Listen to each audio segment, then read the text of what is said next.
A disease that has been with us for centuries but still claims over 1.3 million lives every year. Tuberculosis, or TB, remains one of the world's deadliest infectious diseases, killing more people annually than HIV and malaria combined. Meanwhile, it is preventable and curable. You may ask, why then does it remain a burden? Why are millions still infected every year? The answer lies in a complex mix of factors. Good news. Advances in technology, new treatment strategies, and community-driven interventions are changing the story. Hello and welcome to Global Health Digest. This week's edition delves into the battle against TB, focusing on how two West African countries, Nigeria and Ghana, are stepping up their fight. But that will be after this background report. I am Uche Ugochukwu.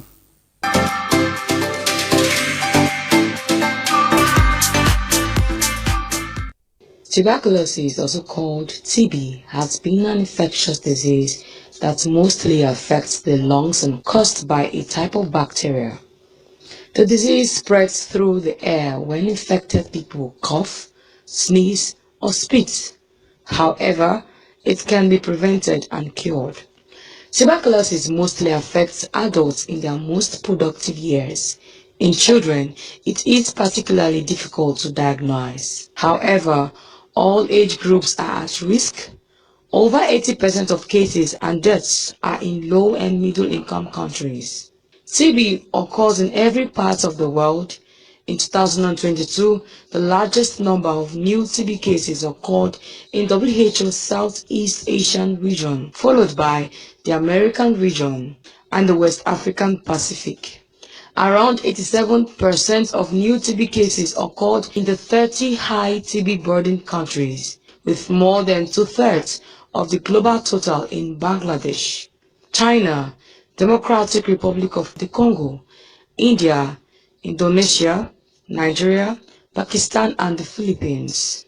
In the same year, WHO reported a significant worldwide recovery in the scale-up of access to TB diagnosis and treatment services, with the highest figure recorded since WHO began global TB monitoring in 1995. Yet, the scale-up of access to TB preventive treatment has been slow. Preventing TB infection and stopping progression from infection to disease are critical for reducing TB incidence to the levels envisaged by the WHO's TB End strategy.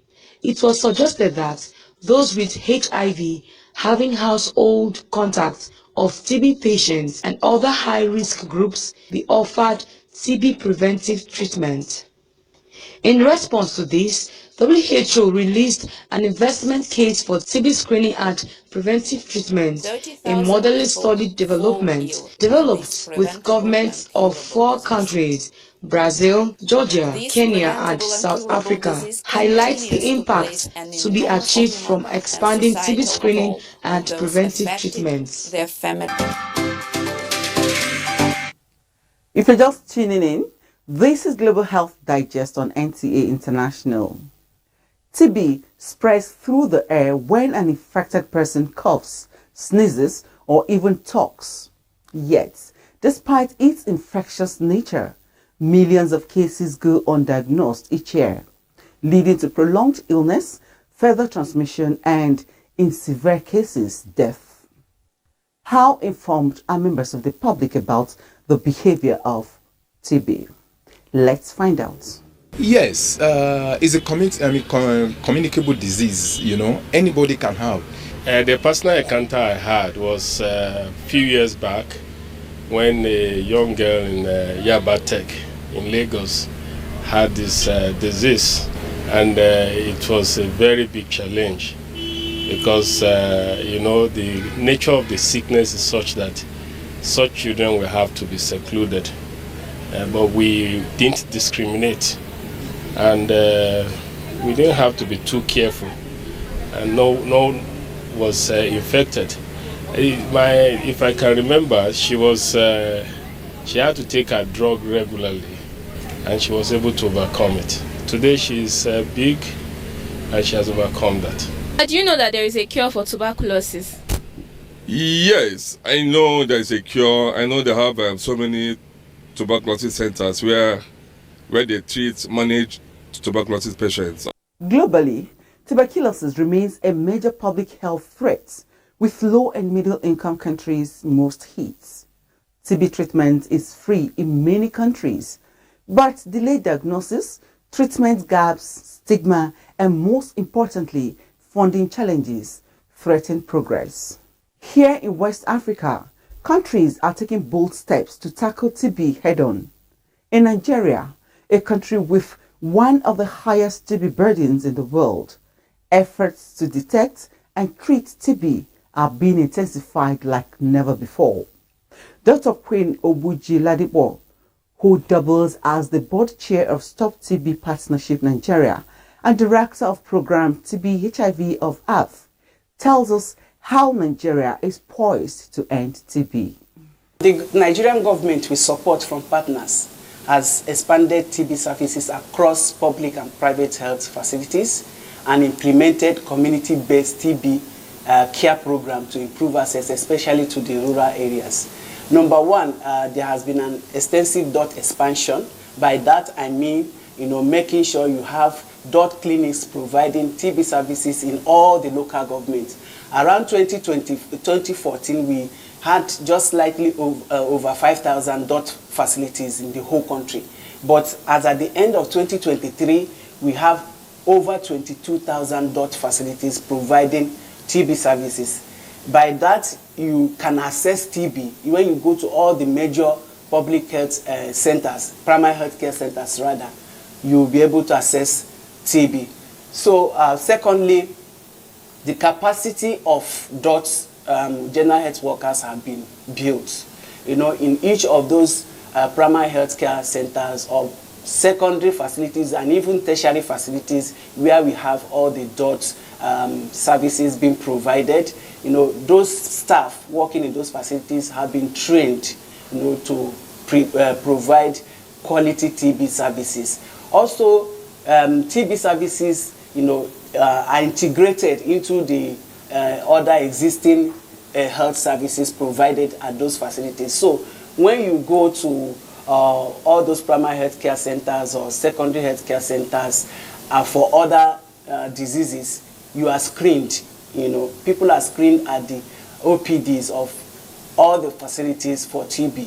And once they are identified to be presumptive TB, that is, they have all the signs and symptoms of TB, they are referred to the DOTS facility within those primary. So it's an integration to strengthen the system to provide TB services. Also, the National TB Program has done very well, impressively, to manage, the supply chain management for drugs and lab reagents for TB services.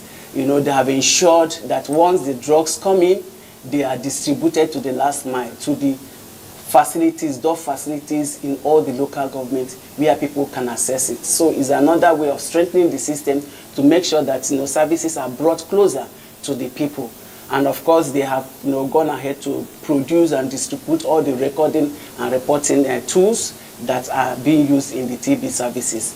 Then at the community level, capacity of community-based organizations have also been built to provide community TB intervention to implement it. Furthermore, we have the crop of community TB workers that are also trained, and they do what we call house-to-house search, active search for TB.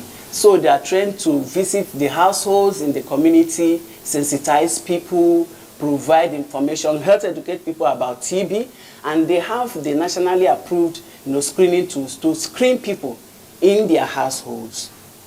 And if they identify any presumptive people, that is those that have cough more than 2 weeks, all the signs and symptoms of TB, you are losing weight drastically, you are weak, you are having night sweats, all those signs they have been trained to screen people using those checklists. And if they identify those presumptive TB, they collect sputum, from them, and then transport those sputums to the gene expert sites where they are, processed, tested. And if anybody is found to be positive to TB, those people are also empowered to link those people to the DOTS clinics where they will access TB services. So you can see that community facility linkages have been strengthened, to ensure that people at the rural area have access to quality TB services.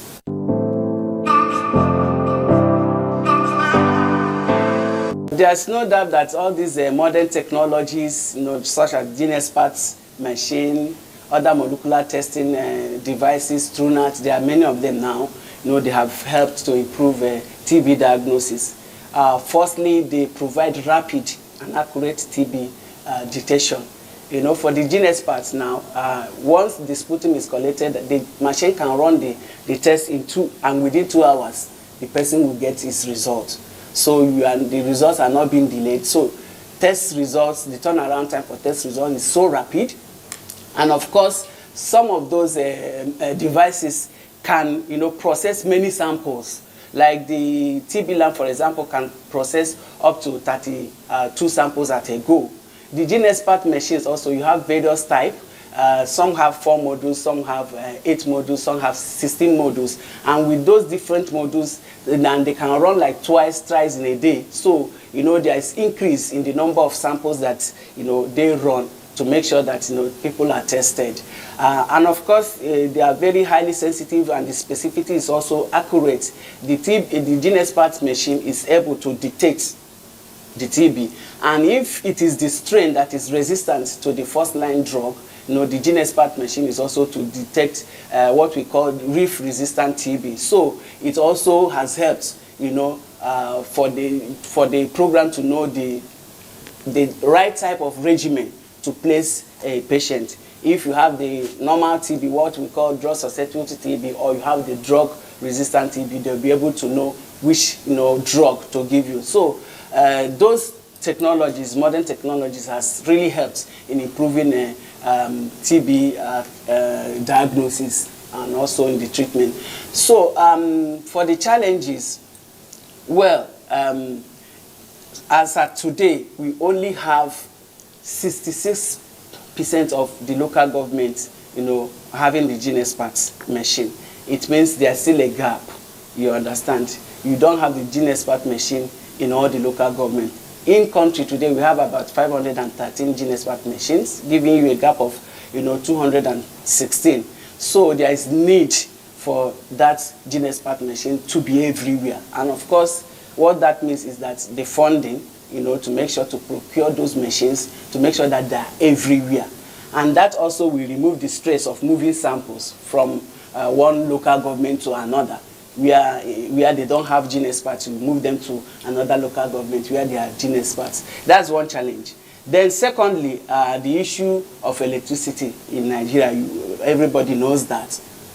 Those machines, there must be constant supply of electricity, and of course, where you are locating them, the place must be cool. So ACs are placed where those machines run, because the heat, the temperature affects the efficacy of those machines. So in the absence of electricity, it can create errors. Those machines can break down. So that's another challenge, with those machines. The machines are okay. They can run the tests. They're accurate. But the environmental conditions in the places where those machines are kept has to be optimal. So that's another challenge. So the electricity supply is a challenge.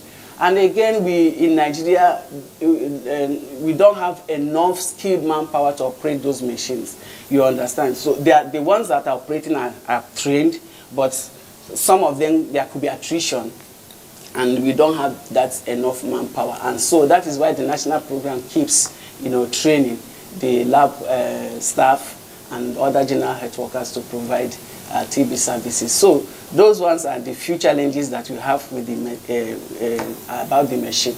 We need more machine, and electricity has to be there. Many of the PSCs, they are not connected. Those primary healthcare centers, they may not be connected to NEPA, as we call them. You understand, to electricity supply.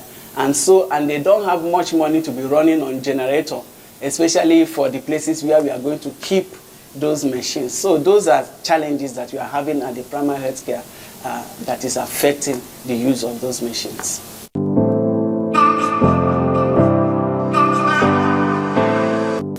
Okay, the find, treat, and prevent approach for TB services involves a lot of things.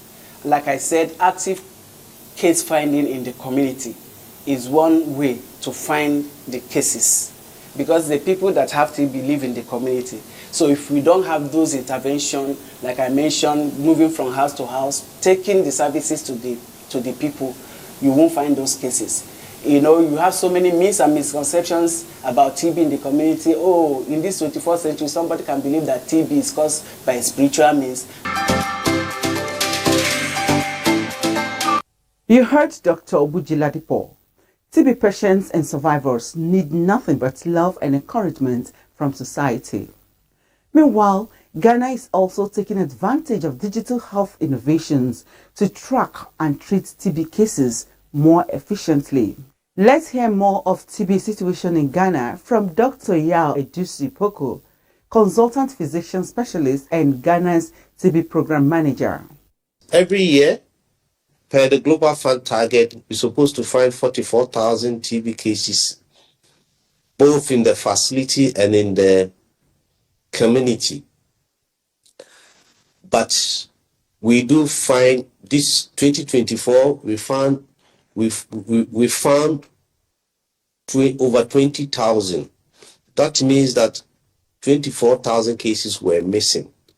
And it's all due to availability of resources, funds, more molecular testing, platforms for molecular testing, and then digital X-rays.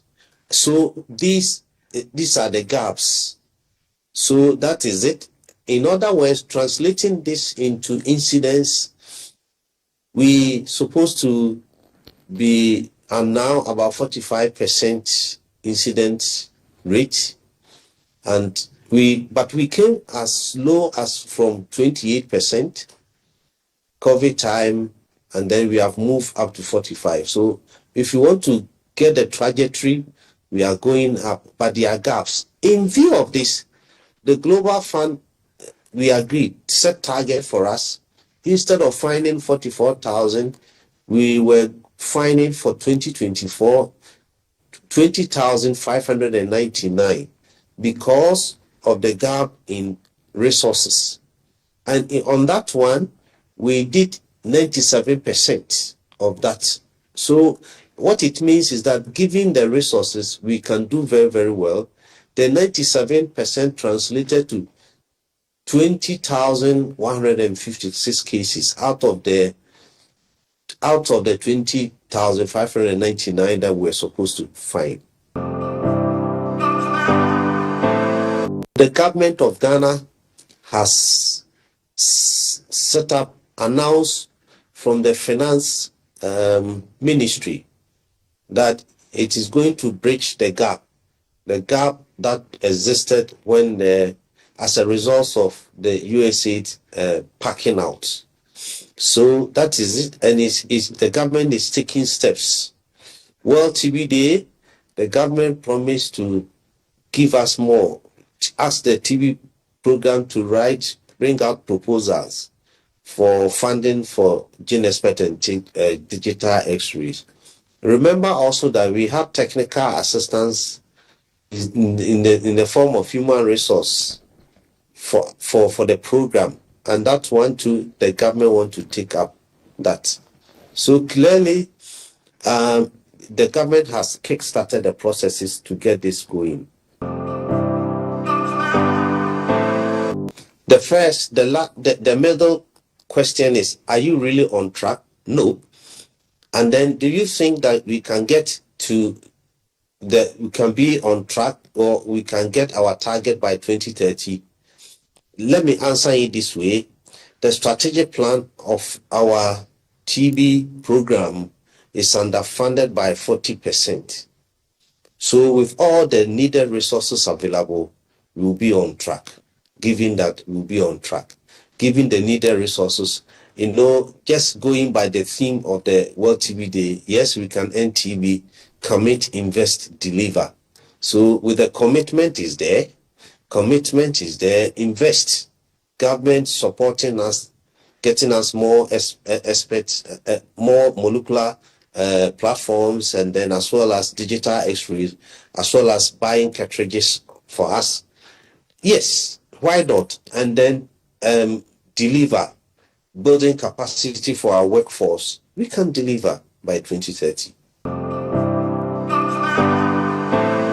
What we are doing is the focus targeting strategy, where we take our tools to the regions and the districts and the municipalities. We don't only focus at look at only one side. For instance, just going to the mining areas and then coming back. We want to also screen at the hospital centers. We both the digital x-ray and then the gene experts.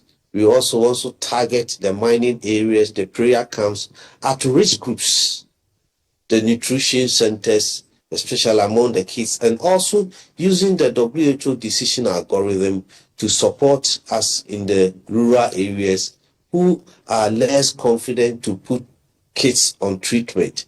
Once the decision algorithm, so we can help the rural areas where facilities we don't have the hierarchy that's there, to make sure that TB is found among children, adults, to put them. So it's all about the strategies that we are using, and that's one thing I've mentioned. Looking at the health facilities, intensify case finding, and then making sure that the molecular platforms are working, using also the digital x-rays, and then also moving into the cost targeting the at-risk groups, where we have the slums, the ghettos, the HIV clinics, and all that. So these are areas where we want to focus, so we don't waste a lot of cartridges. We don't do that, but we maximize the impact. Again, you see, we cannot invite people to come and solve our problems for us. The US lessons, the USA lessons has taught us that we should rather focus on ourselves, look into ourselves. We have a lot of resources, gold, fuel, energy, name it, that we can support one another. We should be efficient and prudent, and so that we can support ourselves. Yes, we can end TB. We will commit, we will invest, and we will deliver. I have already explained all this, and countries must focus on this to help ourselves. At least the regional network should focus. If I say the West African regional network should focus and then get this done, we can also move to the sub-Saharan. Look, we can support ourselves. Yes, Africa and the entire world can be free from TB through collaborative efforts. That is it on Global Health Digest. I am